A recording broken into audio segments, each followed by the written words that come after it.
রমজান মাসে দোকান বন্ধ নিয়ে, হোটেল রেস্তোরাঁ বন্ধ নিয়ে আইন মন্ত্রণালয় উদ্বেগ প্রকাশ করলেও ব্যবস্থা কিছু নেই। কারণ বাংলাদেশে এই জঙ্গি জিহাদিদের বিরুদ্ধে ব্যবস্থা নেওয়ার কোনো ইচ্ছাই ইউনূসের নেই, ইউনূসের এই জঙ্গি রাজের নেই। সালাউদ্দিন শোয়েব চৌধুরী খুব দামি কথাটা বলে ফেলেছেন। সরকারের কোনো সদিচ্ছাই নেই এই ধরনের মৌলবাদী রাজকে বন্ধ করার, তাই জন্যই সে দেশের মাটিতে দাঁড়িয়ে মাইক নিয়ে কেউ বলতে পারে এটা ভারত না, এটা বাংলাদেশ, এখানে এসব চলবে না। কেন বাংলাদেশকে আর গণতান্ত্রিক নেই? বড় বড় করে বড় বড় কথা তো বলেছিলেন মোহাম্মদ ইউনূস, গণতন্ত্র থাকবে, গণতন্ত্র বজায় থাকবে। সমন্বয়করা সেই সময় কথা বলেছিলেন, তো কি নিদান দেখছি তার? এইটা হচ্ছে প্রথম সমস্যা। আর দ্বিতীয় সমস্যা, যে কতটা অরাজকতা তৈরি হয়েছে সেই দেশটার মধ্যে।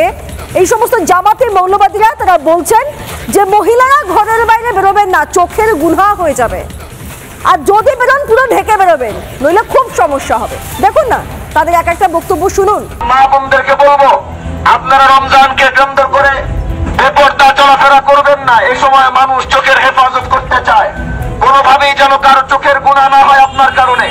যদি আপনার আসতেই হয়